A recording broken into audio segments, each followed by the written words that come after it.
जब बंद करना हो तो यही दबाना स्टॉप बटन ये काम हम्म,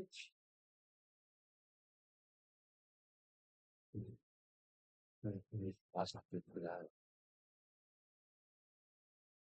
जब इसको उसमें डालेंगे पिक्सल तो नहीं फटेंगे पेज में? सारे ओके। ये डार्क क्यों आ रहा है इतना? मेरे में तो वो होता था, डार्क नहीं है, ब्राइटनेस कम है शायद। ये ओके, चलो, तभी तो है मैंने यहाँ।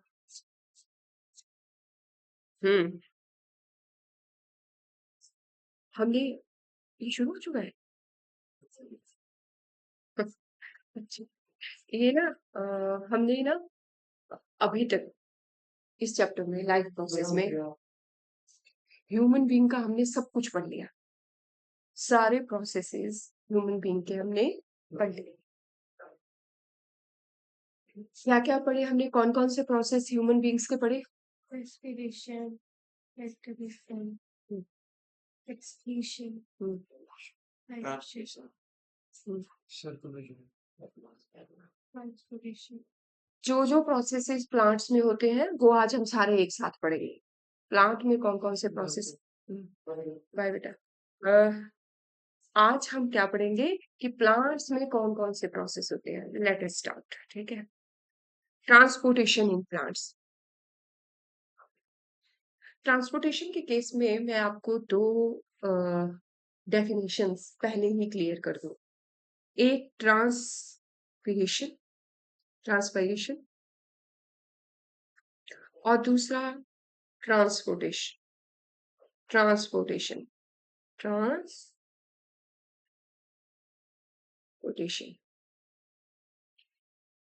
ठीक है। ये this word is for movement of water, movement of, and this is for translocation, sorry translocation, location, ठीक है। दिस वर्ड इज फॉर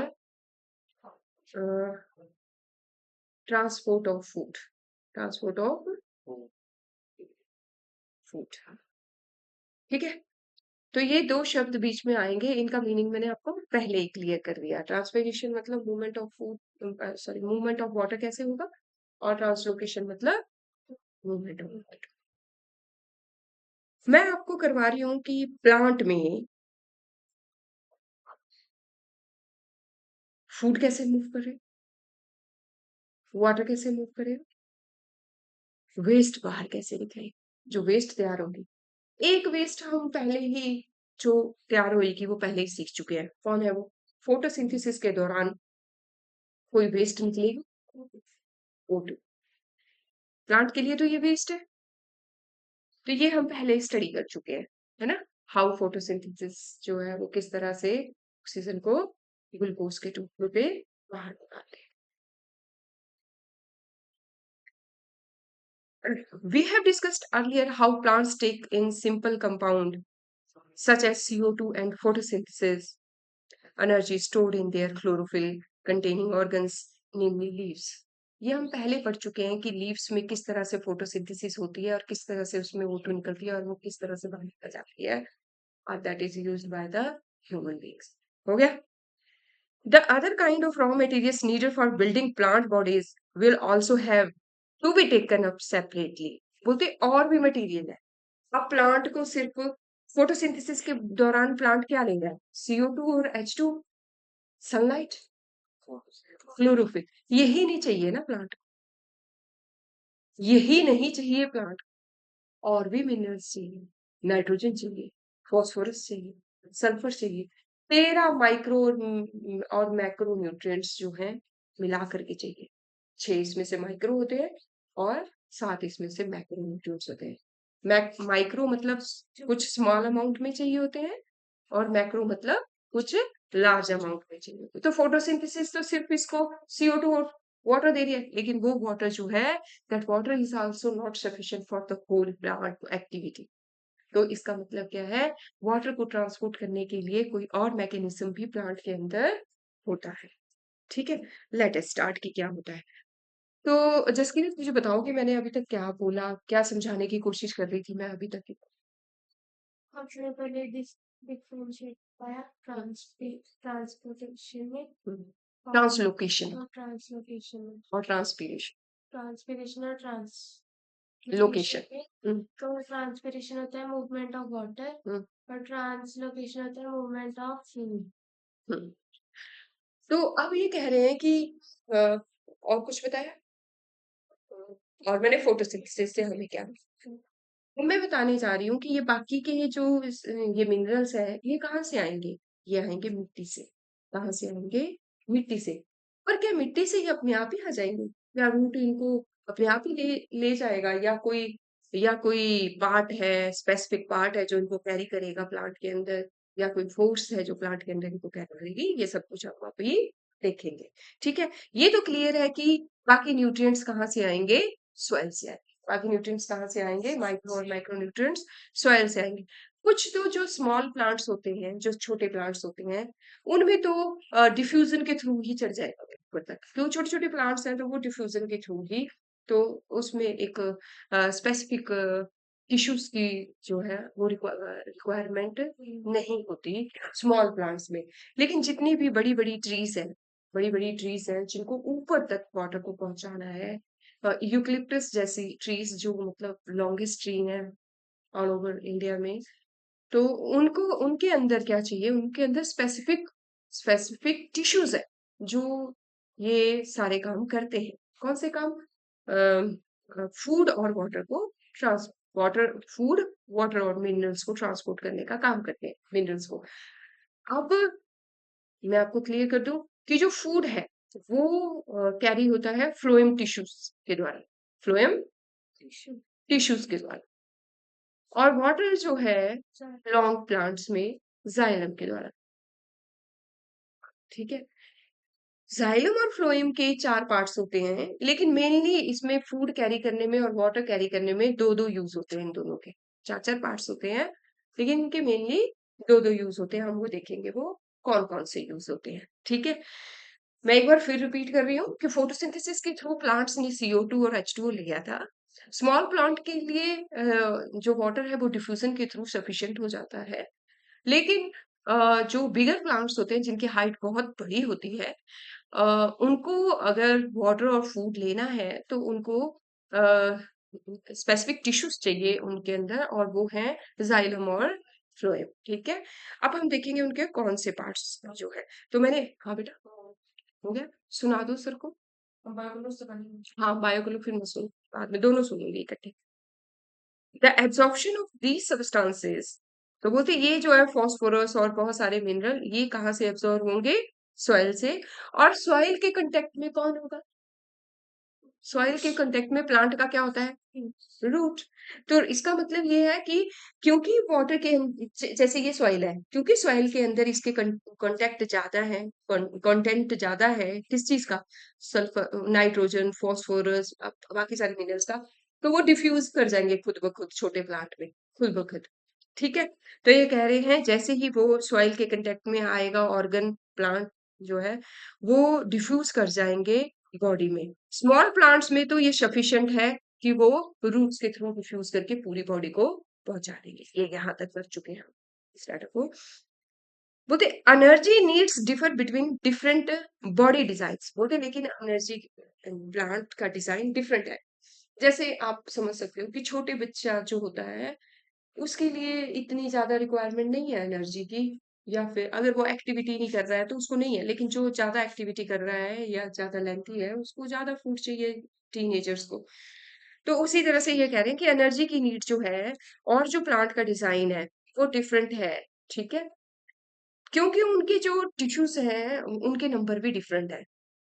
कईयों में मिलियंस है, कईयों में ट्रिलियंस ऑफ सेल्स है, तो उनकी एनर्जी नीड भी डिफरेंट है। इसलिए उनमें ट्रांसपोर्ट सिस्टम जो है वो वेट कईयों में जो है और वेल डेवलप्ड चाहिए, जो मैंने अभी बात की थी। ठीक है, तो कह रहे हैं प्लांट्स जो है, प्लांट को जो ट्रांसपोर्ट करना है, जो जो लीव्स में फूड सिंथेसिस हुआ वो नीचे जाना है रूट्स तक, और रूट्स से वाटर और मिनरल जो है वो ऊपर जाने हैं। टू पाथवे है। क्या बोला मैंने? जो लीव्स में फोटोसिंथेसिस हुआ है वो नीचे जाना है रूट्स में। ग्लूकोज जो सिंथेसिस हुआ है वो ग्लूकोज जो है वो सारी बॉडी को चाहिए, प्लांट की, ट्रीज की सारी बॉडी को चाहिए।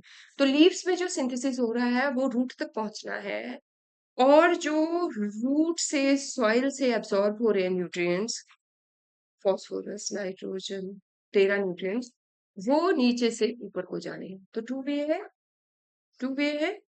तो लेट अस स्टार्ट कि ये किस किस तरह से होता है। तो सबसे पहले हम वाटर का स्टडी करेंगे कि वाटर कैसे जाता है, कि वाटर के अंदर मिनरल्स भी चले जाएंगे, मीन्स वाटर के अंदर मिनरल्स भी जाएंगे थोड़े बहुत। तो कह रहे हैं इन xylem tissue vessels and tracheids. Xylem कौन सी, मैंने कहा दो चीजें हैं, vessels and tracheids. Vessels and tracheids ये किसमें है? जाइलम में। और जाइलम क्या कैरी करता है? वाटर। जल से याद रखना है, जल से जाइलम। ठीक है, ये दो पार्ट्स मेनली जो है जाइलम के वाटर कैरी करने में मदद करते हैं। हो गया फर्स्ट लाइन। तो ये कह रहे हैं vessels and tracheids of the roots, stems and leaves are interconnected to form continuous system. बोलते जैसे ये प्लांट है, ये है प्लांट, इस प्लांट के सारे टिश्यूज, जाइलम के जो डिफरेंट 4 ऑर्गन्स हैं, उनमें जो ट्रैकेट्स और वेसल्स हैं वो इंटरकनेक्टेड है। समझ रहे हो? वो एक सेल की दूसरे के साथ, तीसरे के साथ, चौथे के साथ, पांचवें के साथ वो इंटरकनेक्टेड है, कहीं भी वो ब्रेक डाउन नहीं है। Is it okay? They are interconnected. Interconnected है तो नेचुरली क्या होगा, सीधा बस यहाँ से ऐसे ऐसे ऐसे ऐसे करके लीव्स तक, तो रूट से लीव्स तक जाना है। तो ये कह रहे हैं तो सिस्टम कंडक्टिंग जो है वो सभी स्टेम, रूट्स और ब्रांचेस में कनेक्टेड है, वेसल्स और ट्रैकेट्स ऑफ द जाइलम। क्या बोला मैंने? देख मैंने क्या बोला?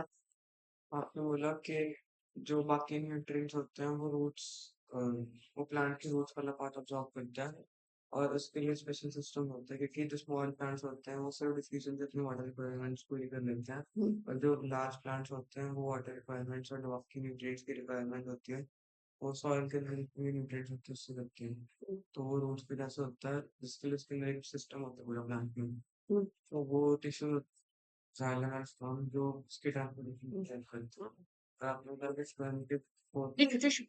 मैं जाइलम की बात कर रही हूँ, फ्लोएम तक नहीं पहुंची। जाइलम के दो पार्ट्स होते हैं, वेसिकल्स और फ्लैंक्स। हाँ, और ये पूरे पार्ट्स में लीव, स्टेम और ब्रांचेस में इंटरकनेक्टेड है। क्या करने के लिए? वाटर को, मिनरल्स को कंडक्ट करने के लिए। Very good. ठीक है। At the root cells in contact with the soil actively take up ions. अब रूट्स जो कांटेक्ट में है वो एक्टिवली आयंस को लेना शुरू कर देते हैं, सॉइल के अंदर से लेना शुरू कर दिया। दिस क्रिएट से अब क्या होगा? Difference in the concentration. देखो ना, होगा क्या कि इस तरह से रूट, ये रूट है, यहाँ मिट्टी थी, मिट्टी में ज्यादा पानी है, ठीक है, अब ये पानी इसने एब्जॉर्ब कर लिया, अब यहाँ ज्यादा हो गया, फिर ये ऊपर चला गया, अब यहाँ ज्यादा हो गया, ऐसे। तो ये धीरे धीरे करके ये प्रेशर जो है मेंटेन रहेगा और ये ऊपर तक जाएगा। अगर इस प्रेशर में लॉन्ग जो प्लांट्स होते हैं अगर कोई कमी हो, तो उस कमी को कौन दूर कर देता है? वो ऊपर से धूप जो पड़ेगी, जो धूप पड़ेगी ऊपर से, जो पत्तों पे जो सेक्शन डालेगी, प्रेशर डालेगी इवापोरेशन का, इवापोरेशन के थ्रू वो बाहर निकल, वो भी फोर्स है पानी को खींचने के लिए। सूरज की जो गर्मी है वो जब पत्तों पे पड़ेगी तो वो क्या करेगी? वो पत्तों से पानी खींचेगी, फिर पत्ता स्टेम से, ब्रांचेस से खींचेगा, ब्रांचेस स्टेम से खींचेगी और स्टेम रूट से। तो दो फोर्सेस है, एक नीचे से लग रही है और एक ऊपर से लग रही है, सूरज की रोशनी, इवेपोरेशन। नीचे से ऐसे लग- नीचे से तो सॉइल में वाटर ज्यादा है तो वो खुद ही चढ़ी जा रहा है थोड़ी हद तक, तो है ना। लेकिन बिगर प्लांट्स में स्मॉल खुद ही चली जा रहा है। जैसे स्मॉल प्लांट्स में तो है ही नहीं ना, जाइलम वगैरह नहीं है, क्योंकि वो हार्ड प्लांट्स में या बिगर प्लांट्स में ज्यादा कर ये पूरी तरह से नेटवर्क मतलब मेंटेन्ड होता है। तो उसमें दो फोर्सेज है, एक तो मिट्टी से जाइलम ले जा रहा है ऊपर को, ठीक है, कंडक्ट करने के लिए ट्रैकेट्स और वेसल्स, और दूसरा ऊपर से जो सूरज की रोशनी पड़ रही है वो लीव्स से वाटर को इवेपोरेट कर दे रही है। अब लीव के ऊपर प्रेशर पड़ रहा है कि पानी लाओ, अब वो पानी, वो प्रेशर किस पे डाल रही है? ब्रांचेस पे, और ब्रांचेस डाल रही है स्टेम पे, और स्टेम डाल रही है रूट्स पे। और इस तरह से जो है जो बड़े बड़े प्लांट्स है वो भी अपनी ऊंची ऊंची से ऊंची लीव्स जो होती है वहां तक पानी पहुंचा पाते हैं। ठीक है। तो गुरशान क्या बोला मैंने, कैसे पहुंच रहा है लास्ट लीफ तक पानी और मिनरल्स? पानी में साइलों तक पहुंच रहा है और इसके वो लीव्स होते हैं जो खींचते हैं पानी, तो उससे ट्रांसपोर्टेशन होती है और वो हर लीफ तक चले जाता है, लीफ टू ब्रांच और leaf to branches, branch to stem, stem to hmm ठीक है। तो ये जो प्रेशर है, ये जो सक्शन प्रेशर है वाटर का इवेपोरेशन के थ्रू, एक ये और दूसरा लीव्स के थ्रू, तो मतलब जाइलम का well maintained network, well maintained, ये दोनों वाटर, और इसमें ना एनर्जी मतलब एटीपी की जरूरत नहीं पड़ती। इस केस में एटीपी की जरूरत नहीं पड़ती, आपको डिस्टिंग्विश बिटवीन आएगी कि फ्लोएम कैसे काम करता है और जाइलम कैसे काम करता है। तो आप लिखोगे कि फ्लोएम जब काम करता है तो उसको एटीपी की जरूरत पड़ती है, एनर्जी की जरूरत पड़ती है, लेकिन जब जाइलम काम करता है तो वो बिना एटीपी के काम कर लेता है आपका। Is it okay? तो provided that plants has a adequate supply of water, the water which is lost through the stomata is replaced by the, बोलते वो water जो evaporation के through lost हो जाएगा, कहाँ से? स्टोमेटा से। स्टोमेटा क्या है? Small holes present on the leaves, तो वहां से वो वाटर इवेपोरेट हो जाएगा। जैसे ही वो इवेपोरेट होगा सेल से, वो सक्शन वो जिस तरह से हम लोग दवाई पिलाते हैं बच्चे को, ऐसे करके ऊपर से ऐसे प्रेशर डाल करके वो भर जाता है, फिर हम ऐसे हटाते हैं, वो सक्शन प्रेशर होता है। तो उसी तरह से वो जो है पानी जो है वो ऊपर ऊपर तक पहुंचता है सक्शन पुल के थ्रू, ठीक है, वाटर। और फ्रॉम द जाइलम सेल्स, ठीक है, the loss of the water in the form of vapour from the aerial part of the plant is known as transpiration. ये मैं आपको पहले बता चुकी हूँ कि वाटर का लॉस होना जाइलम से, उसे हम क्या कहते हैं? ट्रांसपिरेशन, ठीक है। क्या बोला मैंने, देख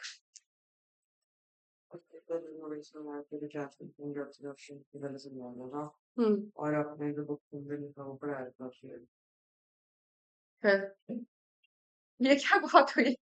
आपने पहले सुना फेसबुक से पढ़ना, अच्छा। तो ये ट्रांसपायरेशन क्या था, लास्ट में बताओ। ट्रांसपिरेशन मतलब जो वाटर ट्रीटमेंट होते हैं या जो बुक के अंदर लिखा है कि what loss of water by by the aerial parts है, storm। ठीक है। तो दस ट्रांसपायरेशन क्या कर रही है? एब्जॉर्प्शन में मदद कर रही है। ट्रांसपायरेशन क्या कर रही है? जाइलम जो है वो खींच रहा है वाटर को, और उसी को हम ट्रांसपायरेशन कह रहे हैं। तो वाटर की मूवमेंट में मदद कर रही है रूट से लेके, है ना। और क्या कर रही है? वो दो बातें कर रही है। एक तो वो वाटर को कैरी करने में मदद कर रही है ट्रांसपिरेशन, और दूसरा वो टेम्परेचर को रेगुलेट करने में मदद कर रही है। किसका? प्लांट का। Is it okay? नहीं तो देखो ना, इस तरह से क्या हम सारा दिन खड़े रह सकते हैं बाहर? इतनी धूप में खड़े रह सकते हैं? वो टेम्परेचर भी रेगुलेट, पानी को खींच खींच के वो जाइलम जो है रूट से लेकर के लीव्स तक पहुंचा रहा है, और जितना इवेपोरेट हो ही जा रहा है उतना वो नीचे से लाई जा रहा है, इसलिए कि उसको पानी भी मेंटेन रहे और उस पेड़ का टेम्परेचर भी मेंटेन रहे। Is it okay? खत्म, ठीक है। तो ये हम जाइलम के बारे में सब कुछ पढ़ चुके हैं। अब हम पढ़ेंगे फ्लोएम के बारे में, ठीक है। फ्लोएम बोलते transport of food and other substances. So far we have discussed the transport of water and minerals in the plants. चले गए, वाटर में मिनरल्स भी चले जाएंगे ऊपर। बोलते हैं products of the metabolic process particularly photosynthesis are moved from the leaves. बोलते हैं अब जब फोटोसिंथेसिस होगी, उसका जो प्रोडक्ट तैयार होगा और उसमें जो बाय प्रोडक्ट्स तैयार होंगे उनको भी मूव करना है।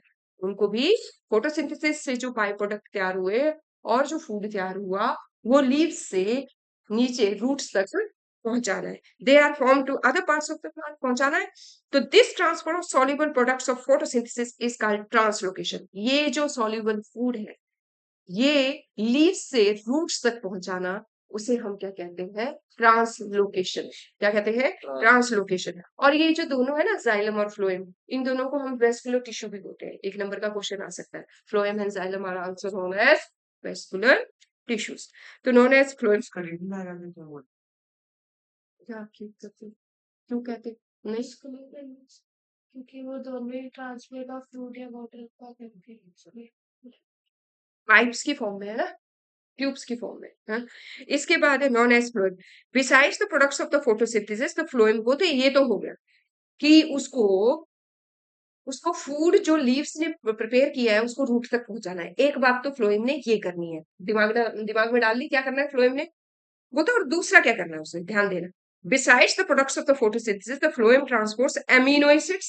एक एमिनो एसिड्स क्या है, products of the protein. Protein जब टूटते हैं तो क्या बनाते हैं, एमिनो एसिड्स। तो ये कहते हैं besides the products of the photosynthesis the phloem transports amino acids and other substances. बोलते हैं जो प्रोडक्ट फोटोसिंथेसिस से तैयार हुए वो तो उसे मूव करने ही है लीव से लेके रूट तक, बोलते लेकिन उसके अलावा उसको और सब्सटेंसेस और एमिनो एसिड्स भी वो मूव करने हैं। तो these substances are specially deliver to the storage organs of the roots fruits seeds. और ये किस किस को पहुंचाने हैं, ये जो अदर सब्सटेंसेस और एमिनो एसिड्स है ये फ्रूट को पहुंचाने हैं, फ्रूट को, ठीक है। और फ्रूट को, स्टेम को, ठीक है। स्टोरेज ऑर्गन जितने भी होंगे उस प्लांट में, जितने भी स्टोरेज ऑर्गन होंगे वो वहां तक उसको पहुंचाने हैं जो स्टोर करके रखते हैं। जैसे अब अगर गाजर है, गाजर का स्टोर प्रोडक्ट क्या है, रूट, तो उस रूट तक जो है जाना है। तो these substances are specially delivered in the storage organs of the roots fruits and seeds. मैं एक बार फिर बता रही हूँ और ये मुझे दोबारा बताना है आपने कि मैंने क्या बोला। मैंने बोला कि फोटोसिंथेसिस के दौरान जो चीजें तैयार हुई है वो लीव्स से चलेंगी और रूट तक वो फ्लोएम पहुंचाएगा। और जो अमीनो एसिड्स हैं और अदर सब्सटेंसेस हैं वो भी उसने कहाँ तक पहुंचाने हैं, स्टोरेज ऑर्गन्स तक पहुंचाने हैं। स्टोरेज ऑर्गन, और वो स्टोरेज ऑर्गन क्या होते हैं, वो अब हमारा जो स्टोर्ड फूड है प्लांट का जो हम खाते हैं वो क्या है? या वो फ्रूट में होता है या वो सीड में होता है, या जो भी फ्रूट सीड हम खाते हैं वो क्या है, वो उस प्लांट का स्टोरेज ऑर्गन है। तो वहां तक भी फ्लोएम को ही फूड जो है पहुंचाना है। Is it okay? गुशान क्या बोला मैंने? जो फूड है वो ट्रांसपोर्ट होता है फ्लोइंग फ्लोइंग से अदर प्रोडक्ट्स में, जैसे कि वेजिटेबल्स और सीड्स। हम्म तो हमने देखा कि ट्रांसलोकेशन जो है वो टू वे है, लीफ से रूट तक और रूट से स्टोरेज ऑर्गन जितने भी फ्रूट ऊपर तक होंगे, रूट लीव्स के साथ भी होते हैं ऊपर ऊपर टॉप तक, है ना। तो वहां तक भी नीचे से ऊपर को फ्लोएम को क्या पहुंचाना है, फूड पहुंचाना है। तो अब डेफिनेशन आई किसकी, ट्रांसलोकेशन की। The translocation of the food and other substances takes place in the sieve tubes with the help of adjacent companion. दो चीजें मैंने कहा था, दो ही जाइलम की स्पेशली काम करेंगी, है चार चार में, लेकिन स्पेशल जो काम करेंगी वो साइव ट्यूब्स और companion cell in case of phloem, and tracheids and vessels in case of xylem. Sieve tubes and companion cells, तो ये कह रहे हैं ट्रांसलोकेशन ऑफ फूड और अदर सब्सटेंसेस जो है वो साइव ट्यूब्स और उसके साथ है हेल्पिंग सेल्स है, और वो क्या है, कंपेनियन सेल्स है, both in upward and downward, upward and downward. तो ये दो डायरेक्शन में, क्योंकि ये डबल काम है, दो डायरेक्शन में है, तो इसके लिए क्या चाहिए, एटीपी। क्या चाहिए, ATP. What is ATP? ATP is energy rich currency. तो इस काम के लिए जो है क्या चाहिए, एनर्जी की मदद। तो हम इसको क्या कहते हैं, एक्टिव ट्रांसपोर्ट, और इसको कहते हैं हम पैसिव ट्रांसपोर्ट।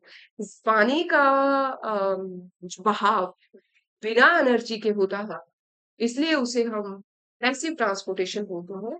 और खाना जो है प्लांट्स में वो एनर्जी की मदद से यहाँ वहां जा रहा है, तो उसे हम active transportation. Is it okay? Hmm अच्छा। Unlike transport of in xylem, which can be largely explained by physical force, बोलते वो फिजिकल फोर्स से, सक्शन से या डिफ्यूजन से ही मतलब हो जा रहा है। लेकिन बोलते ट्रांसलोकेशन जो है that is achieved by utilizing अभी कितनी बार बोल रहा मैं, energy, that is achieved by using energy, ये ठीक है।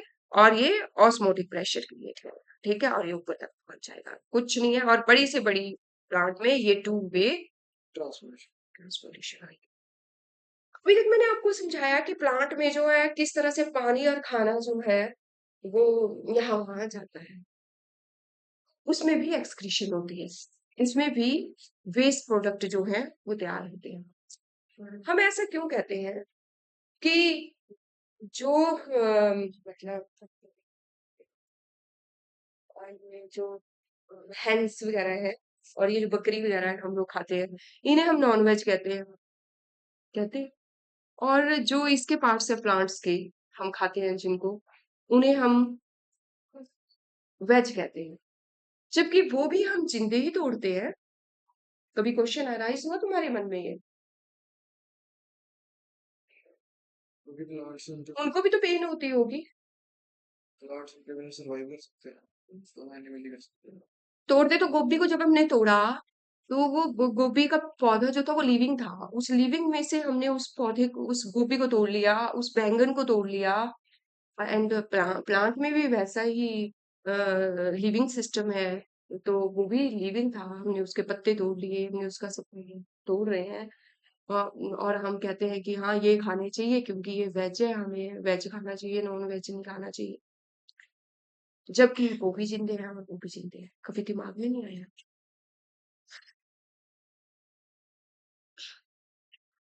होता क्या है कि जो प्लांट की गोभी है और जो प्लांट का बैंगन है और जो साग के पत्ते हैं, वो उसका वेस्ट है। जब हम उसको उससे निकालते हैं तो उसे रिलीफ फील होता है, हम उसे खुशी देते हैं। वो उसके ऊपर बोझ बन चुका, वो उसकी वेस्टेज है। हम गम्स खाते हैं, रेजिन्स खाते हैं, प्लांट्स के जो निकलते हैं वो सारी उसकी वेस्ट है। वो उसके लिए वेस्ट है, वो उसके लिए एक्सक्रीटा है। एक्सक्रीटा, ठीक है? एक्सक्रीटा पता है ना क्या होता है? देख, लग नहीं रहा तुम्हें पता है। हाँ, क्या सोच रहे हो? कुछ और सोचने के लिए बैठे हो? अगर वो प्लांट्स मतलब जो हम खाते हैं, अगर वो अगर वो उनका एक्सक्रीट है, तो फिर उसके अंदर वो अमीनो एसिड जैसे न्यूट्रिएंट्स भी डालना। वो स्टोर कर दिए ना उन्होंने, उन्हें नहीं है रिक्वायरमेंट।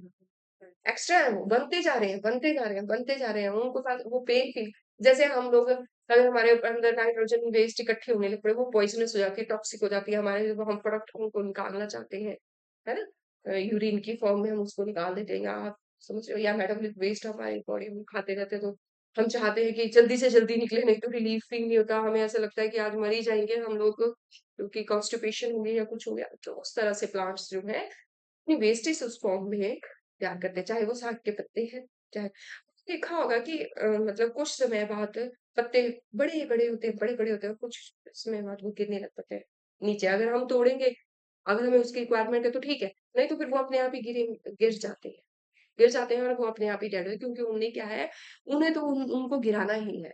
हमने ले लिए तो ठीक, नहीं तो उन्हें गिराना ही है। तो ऐसा समझ आ गया कि प्लांट्स का क्या एक्सक्रीटा है, क्या वेस्टेज है। गम्स, रेजिन्स, स्टोर्ड फूड जो सब कुछ है, वो उनका एक्सक्रीटा। मैं एक बार, और CO2 तो उनकी वेस्ट नहीं, O2 तो इनकी वेस्ट है ही है, तो हमारी यूज होगा। मैं एक बार रीड करती हूँ, okay, I am reading this. Plants use completely different strategy for the excretion than animals. Oxygen itself can be thought of the waste for है उसके waste है photosynthesis के दौरान product generated during the photosynthesis. We have discussed earlier how plants deal with the oxygen as well as CO2. ये तो हम पढ़ चुके हैं photosynthesis के दौरान कि किस तरह से वो CO2 लेता है और O2 और ग्लूकोज जो है वो निकालता है। बोलते they can get rid of excess of water by transpir, और ज्यादा पानी हो गया तो ट्रांसपिरेशन के थ्रू बाहर निकाल देता है। निकाल दिया, ज्यादा पानी निकाल दिया, वो भी उसके लिए वेस्ट था ज्यादा। फॉर अदर वेस्टेज, और भी वेस्टेज तैयार होती है उसकी उसकी टिश्यूज की फॉर्म में या डेड सेल्स की फॉर्म में, वो लीव्स को गिरा करके अपने आप को फ्री कर लेता है। कर लिया फ्री। बोलते मैनी प्लांट्स, बोलते और कुछ प्लांट्स जो हैं वो अपने उसको स्टोर कर लेते हैं वेस्टेज को थोड़ी देर के लिए सेलुलर वैक्यूल्स के अंदर। इसकी फॉर्म में, वैक्यूल्स की फॉर्म में स्टोर कर लेते हैं। और कुछ जो हैं स्टोर करते हैं लीव्स में और उनको फिर फॉलो कर देते हैं। और बोलते कुछ जो है वो रेजिन्स और गम की फॉर्म में बाहर उसको निकाल देते, हाँ, बाहर निकाल देते हैं। तो ये तरीके हैं प्लांट्स की वेस्ट निकालने के। और कुछ वेस्ट वो सॉइल की सराउंडिंग में ही निकाल देती है, और कुछ ब्रांचेस को गिरा करके, कुछ लीव्स को गिरा करके, कुछ गम्स को निकाल के, रेजिन्स को निकाल के, ये सारी उसकी क्या है, वेस्टेज है। Now I am on the last topic, organ donation. क्या है? Organ donation. कुछ कुछ इंसान जो है अपने ऑर्गन पहले ही डोनेट कर देते हैं, आंखें डोनेट कर देते हैं। कौन कौन से ऑर्गन है जो हम डोनेट कर सकते हैं और कौन कौन से हैं जो हम डोनेट नहीं कर सकते? क्या पूरा का पूरा लीवर ट्रांसप्लांट हो सकता है या नहीं हो सकता? हार्ट ट्रांसप्लांट हो सकता है या नहीं हो सकता? वो सब कुछ हमें यहाँ जानकारी दी है। एक रीडिंग में आपको क्लियर हो जाएगा। जो नहीं हुआ तो मुझे बताओ। Organ donation is a generous and donating an organ of person who suffers from non-function organ. बोलते हैं organ donation बहुत अच्छा एक्ट है। जिसको कोई बीमारी नहीं है, जिसकी आंखें बिल्कुल ठीक है या कोई भी पार्ट बिल्कुल ठीक है, उसको अपना ऑर्गन जरूर डोनेट करना चाहिए। बहुत अच्छा एक्ट है। Donation of an organ may be done by the consent of the donor. बोलते फैमिली की कंसेंट से, उससे anyone regardless of the age gender, कोई भी एज जेंडर नहीं देखा जाता, उसका फंक्शन, अगर उसके वो ऑर्गन फंक्शनल है तो वो ओके है, चाहे वो 80 साल का है तो उसका ऑर्गन लिया जा सकता है, अगर उसका ऑर्गन वो ओके है। तो कह रहे organ transplant can save and transform, वो तो सेव कर सकता है लाइफ को। ये होता कैसे है, ध्यान देना कब होता है ये। Transplantation is required because recipient organs has been damage. बोलते ये चाहिए भी किस लिए, क्योंकि बेचारे दूसरे का तो बिल्कुल ही हो गया, अगर आपके पास दो है तो एक से भी काम चल सकता है, किडनी से काम चलता है इंजरी। क्योंकि in organ transplantation the organ is surgically remove. होता क्या है कि उसमें सर्जिकली डोनर से रिमूव किया जाएगा और रेसिपिएंट को दे दिया जाएगा। तो एक डोनर होता है और दूसरा क्या होता है, रेसिपिएंट होता है। and transplanted to another person. Common transplantation includes corneas. बोलते ज्यादातर जो आजकल ट्रांसप्लांट चीजें होती हैं वो है cornea, kidney, heart, liver, pancreas, lungs, intestine and bone marrow तक। बोन मैरो तक ट्रांसप्लांट हो जाती है। Most organ and tissue donation occur just after donor. बोलते ज्यादातर तो जैसे ही डेड, ब्रेन डेड हुआ, जैसे ही पता ब्रेन डेड हो, पहले ब्रेन डेड होता है, धीरे धीरे करके बाकी ऑर्गन खराब होने लगता है। जैसे ब्रेन डेड हुआ उसके बाद जो है वो फटाफट उसके वो ऑर्गन जो उसने डोनेट किया होता है वो निकालना शुरू कर देते हैं, रेसिपिएंट को देना शुरू कर देते हैं। But but some organs such as kidney, part of liver, lung, etc and tissues can be donated while the donor is alive. जब जिंदा है तब भी लीवर का कोई पार्ट, किसी का पूरा लीवर खराब हो गया तो किसी से एक पार्ट लेकर के उसको, हाँ ठीक है। किडनी तो लिविंग में भी एक दे दो आप, एक आपका कोई साथी है कुछ है तो दिया जा सकता है जिंदे होते हुए। बाकी चीजें ब्रेन डेड हुआ तो आईज वगैरह ये सब कुछ आप कर सकते हो। Now the chapter is over. अब जो कल आप क्वेश्चन आंसर कर रहे थे आपको वो ढंग से याद नहीं, आज मुझे एनसीईआरटी के सारे क्वेश्चन लर्न चाहिए। चले जाओ अपनी सीट में और लर्न करके दे दो। हाँ हाँ एनसीईआरटी के। अब इसमें कोई भी चीज ऐसी नहीं है जो छुट्टी हुई है, please take your seats. Boss boss बंद करो उसको।